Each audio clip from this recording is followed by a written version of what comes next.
What we know as the Areu collection today was found in the trash in the landfill of the town of Jerome, Arizona. This was the personal papers and musical score of Manuel Areu. Manuel Areu was a musician, composer, actor and impresario from Spain. He was the head of the Zarzuela company, which was active in Cuba, Mexico and the southwest of the United States from 1868 to 1917. A partial work of organizing and cataloging started in 1970. It was in 1976 when Professor Mari Montaño completed her thesis putting the collection in the historical context. Later, Dr. Sally Wiesel wrote a doctoral dissertation about the collection, expanding the research about Areu life. Today, at the Honors Research Institute, we focus in the music of Manuel Areu. Manuel Areu was a witness of very interesting moments in Cuba, Mexico, and the United States. His music reflects those times. As a performance, we want to play this music. So we transcribed several pieces for piano, we are working in the transcription of orchestral pieces, and today, for the first time in more than 100 years, we will listen to Areu's original music.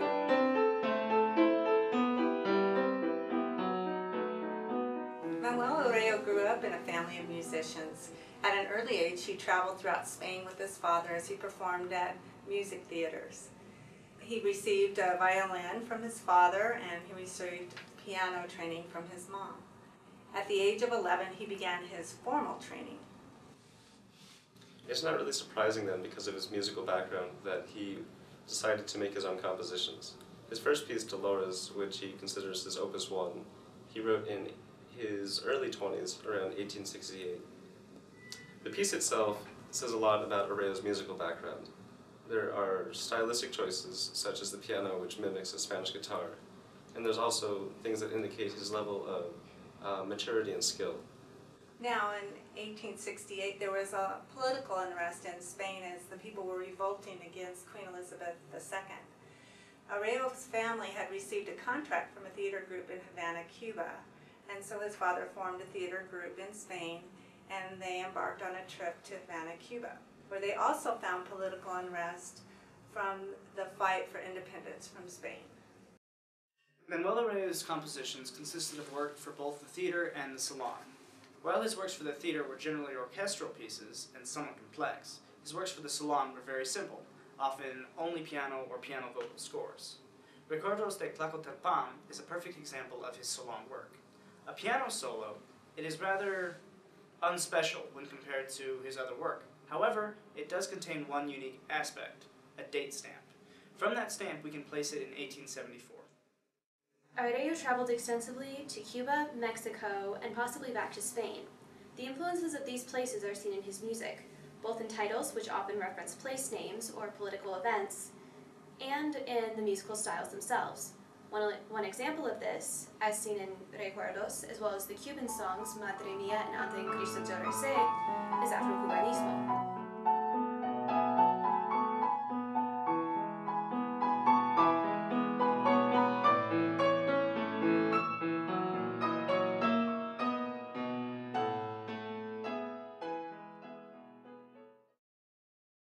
Looking at Manuel Areu's memoirs and personal papers, we get a really good sense of who he was as a person. We can see how passionate he was about life, how in love he was with life, how he was interested in a little bit of everything, especially when he's talking about leaving Spain for the first time and making his way as a performer in Latin America, how excited he was to start a new life and see new people and learn about new cultures. It's important to remember that he was a middle-class performer in his own lifestyle. He had a precarious job situation, he had financial ups and downs throughout his life, yet when he was performing to a wide variety of people, whether that was lower middle class locals in different towns coming to see a show, or wealthier politicians and their families. And that's a really fascinating thing about the music, is that it reached such a wide variety of audiences in Latin America. His music really reflects who he was and who he was performing to, and that's a really great thing about what we're looking at here. 1916, Manuel Arreo wrote El Minero and performed it at the Buena Vista Theater in Buena Vista, which is a huge copper mining town, one of the largest in the world. Now, Arreo wrote this because he wanted to portray the life of the miners and the struggles that they faced, and he wanted all the people to know the difficulties that they encountered, and he wrote very emotional scenes depicting their lives. It's not surprising that he chose to write a piece about the miners. At this time, he also helped his son-in-law form a mining union in Jerome, Arizona, which is where his family was living. At the time, they formed that union from one that had been formed in El Paso, Texas, which is where they lived before they moved to Jerome.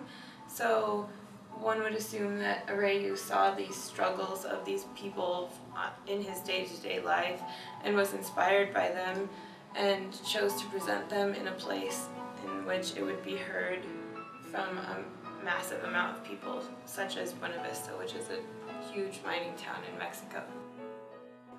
I worked mainly with the hymno for Porfirio Diaz and Polonesa. The Polonesa is a particularly interesting piece. It wasn't originally in the collection. It was found to be in his grandson's possession, and when Mary Montaño found it, it was in great condition because of that. It hadn't been exposed to so many elements, so it's a really prized piece. The handwriting is clean, the document is obviously less weathered, less damaged, and it's just a really interesting piece because it's written for the instrument he originally played. The process of historical research and the musical transcription was very complex and very interesting. I had never done anything like this before. I didn't even know the program, so I had to go learn that. And then I had to learn a lot of things about written music that I didn't actually know before, especially things that were particular to music in the 19th century. But it was a magical moment in which everything made perfect sense. It was in the first rehearsal when we have the opportunity to listen to Arreo's music for the first time.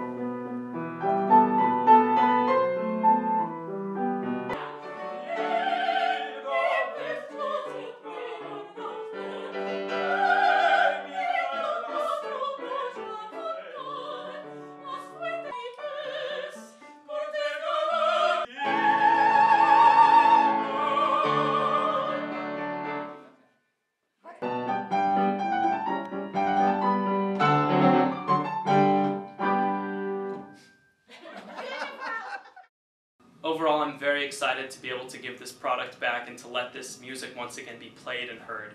And I feel that this process has been unbelievably important and is successful because of that we are able to put on this performance and to let the world have this music again. His music and the music that complete his collection gives a better idea and understanding how was the cultural life of Mexico, Cuba, and the southwest of the United States. It is our responsibility to bring back to life this heritage.